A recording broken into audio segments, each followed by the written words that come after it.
নমস্কার, আমি নীল আর আপনারা দেখছেন টুকটাক টেক। যদি আপনি 1500 থেকে 1600 টাকার মধ্যে একটা প্রিমিয়াম ব্র্যান্ডের গেমিং মাউস খোঁজেন যাতে পুরো 8GB আছে, তাহলে আপনার কাছে অপশন একটাই, লজিটেকের G102 লাইটসিঙ্ক। তাই আসুন দেখে নিই যে 1600 টাকার এই মাউসটা আপনাকে ঠিক কী কী ফিচার অফার করছে।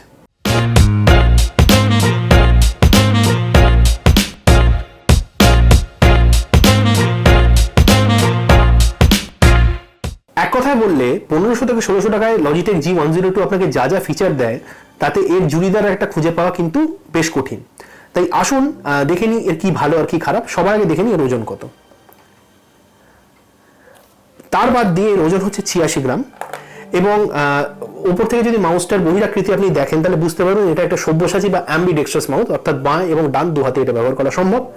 এর উপরে আছে টোটাল 1 2 3 4 5 6 6টা মাউস বাটন এবং তার মধ্যে একটা ডিপিআই কন্ট্রোল বাটন। এবং আপনি দেখতেই পাচ্ছেন এখানে এই লজিটেকের জি লোগোটা এবং তার ধারের এই পুরো স্ট্রিপটা কিন্তু 8GB, এবং এটা শুধু 8GB নয়, এটা আপনি জোন বাই জোন কন্ট্রোলও করতে পারবেন লজিটেকের জি হাব সফটওয়্যার দিয়ে। অন্য ফিচারের মধ্যে যদি আসি, এর যে সেন্সারটা আছে সেন্সারটা কিন্তু 8000 ডিপিআই এর অপটিক্যাল সেন্সার, এবং সেটা ছাড়াও এর বাটনগুলো প্রোগ্রামেবল, এবং যেটা বলেছি এটা কিন্তু DPI control button on the mouse, আপনার ডিপিআই কন্ট্রোল বাটন আছে। আর এর তারটা যেটা আছে তারটা কিন্তু ব্রেডেড কেবল নয়, নর্মাল কেবল।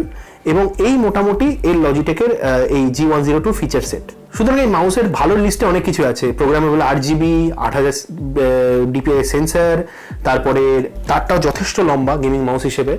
এবং সত্যি কথা বলতে গেলে সেরকমভাবে এর থেকে খারাপ খুঁজে পাওয়া বেশ মুশকিল। এবং আপনারা দেখেছেন আমাদের চ্যানেলে আমরা এর আগে যখন ডেথঅ্যাডার এসেনশিয়ালের রিভিউ করেছিলাম তখন বারবার G102 কথা এসেছিল। তার কারণ হচ্ছে সত্যি ডেথঅ্যাডার এবং G102 এই মুহূর্তে একই দামে বিলং করে, এবং একই দামে বিলং করে বলেই এই দুটোর মধ্যে এত তুলনা। এবং প্রথম ভালোগুলো তো বললাম, এবার আমি এর খারাপগুলোর কথা আপনাদের সামনে বলি। খারাপগুলোর কথা যদি বলি, প্রথম যে কথাটা বলবো সেটা অবশ্য আমার পার্সোনাল বা আমার মতো যাদের হাত বড় তাদের জন্য সমস্যা। এই মাউসটা আমার হাতের পক্ষে ছোট, বিশেষ করে আমি পামিং করি, আমি ক্ল গ্রিপ বা ফিঙ্গার টিপ গ্রিপে খেলি না, সুতরাং এটা আমার জন্য যথেষ্ট ছোট। এবং আমি এমএক্স মাস্টার বলুন বা ডেথঅ্যাডার বলুন এই ধরনের বড় মাউস ব্যবহার করতে ভালোবাসি, যাতে আমার আঙুলটা যে একটু বেশি আর্গোনমিক মাউস ব্যবহার করতে ভালোবাসি। কিন্তু আমি ছাড়া এই দুনিয়ায় যারা বাঁহাতি গেমার অনেক আছেন যাদের হাতে এতটা বড় নয়, তারা এই মাউসটার এই প্রাইস পয়েন্টে এই ফিচার অত্যন্ত অ্যাপ্রিসিয়েট করবে। 2 নম্বর যদি খারাপ দিকের কথা আমি বলি, তাহলে তারটা কিন্তু নর্মাল তার, এটা কিন্তু ব্রেডেড কেবল নয়। তার ফলে এটার কতদিন টিকবে অন্যান্য ব্রেডেড কেবলের থেকে সেটা নিয়ে আমার যথেষ্ট সন্দেহ আছে। আর এর আরেকটা খারাপ জিনিস, সেটা কি খারাপ জিনিস বলবো না এক্সপেক্টেড খারাপ জিনিস বলবো সেটা আপনারাই বলতে পারবেন। সেটা হচ্ছে লজিটেকের G102 আগের যে মডেলটা ছিল প্রডিজি, তাতে একটা ডাবল ক্লিক ইস্যু থাকতো, অর্থাৎ দুবার ক্লিক করলে ডাবল ক্লিক করলে একটি মাত্র ক্লিক রেজিস্টার হতো, এরকম একটা সমস্যা ছিল। কিন্তু সেটা লাইটসিঙ্কে সমাধান হয়েছে বলে আমি জানি, এবং সত্যি কথা বলতে আমি যে কদিন ব্যবহার করেছি আমি কিন্তু ডাবল ক্লিকের কোনো ইস্যু পাইনি। তবে এইটার একটা খেয়াল রাখার মতো জিনিস। তাহলে ভালো মন্দ ব্যালেন্স শিটে যদি আমি প্লাস মাইনাস করি, তাহলে যে জিনিসটা দাঁড়াচ্ছে সেটা হলো 1500-1600 টাকায় লজিটেক G102 ফিচার হিসেবে দেখলে কিন্তু প্রচুর ফিচার দেয় আপনাকে। এবার আপনার হাত যদি বড় হয়, যদি হাতে ছোট মাউস আপনার না ধরে সেটা অন্য ব্যাপার, তা না হলে এর থেকে কিন্তু ভালো ফিচার রিচ মাউস এই দামে আর নেই। আপনি যদি একটু বড় মাপের মাউস পছন্দ করেন এবং আর্গোনমিক মাউস পছন্দ করেন, সেক্ষেত্রে আপনি কিন্তু এই দামে রেজার ডেথঅ্যাডারের দিকে দেখতেই পারেন, রেজার ডেথঅ্যাডার এসেনশিয়াল। কিন্তু সেক্ষেত্রে আপনি যেমন ব্রেডেড কেবলটা পাবেন, সেমনি আপনি পুরো 8GB লাইটিং পাবেন না, আপনি পাবেন শুধু গ্রিন লাইট, এবং আপনি অন দ্য মাউস ডিপিআই বাটনও পাবেন না। আর সেন্সারটা 8000 থেকে 6500 হয়ে যাবে, সেটা আমি খুব একটা বড় পরিবর্তন বলে মনে করছি না।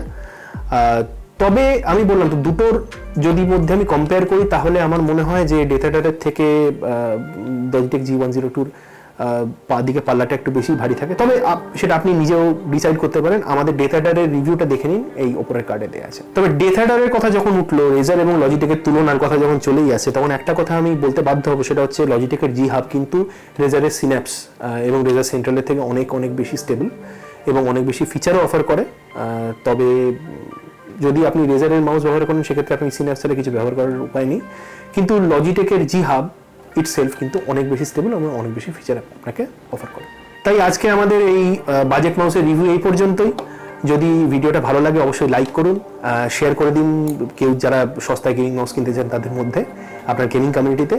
এবং আমাদের কমিউনিটিতে আসুন, আমাদের টুকটাক টেক কমিউনিটি, যেটা আমাদের ফেসবুকের গ্রুপ, সেখানে আসুন এবং এসে জানান যে রেজার ডেথঅ্যাডার এসেনশিয়াল এবং লজিটেকের G102 মধ্যে কোনটা আপনার বেশি পছন্দ। আমাদের সোশ্যাল মিডিয়া হ্যান্ডেলগুলো স্ক্রিনে দেওয়া রইল, সেখানে অবশ্যই ফলো করুন, ফলো করে আমাদের সঙ্গে থাকুন, কারণ এই ধরনের মাউস থেকে আরম্ভ করে অনেক পেরিফেরালের ভিডিও আমরা আরও আনবো। আর কিছুদিনের মধ্যে একটা রেজারের প্রিমিয়াম মাউসের ভিডিও আমরা নিয়ে আসছি, সুতরাং সেটার জন্য যেটা বললাম সাবস্ক্রাইবটা করে দিন এবং বেল আইকনটা অবশ্যই প্রেস করে দিন। আর সঙ্গে থাকুন, ভালো থাকুন, সুস্থ থাকুন।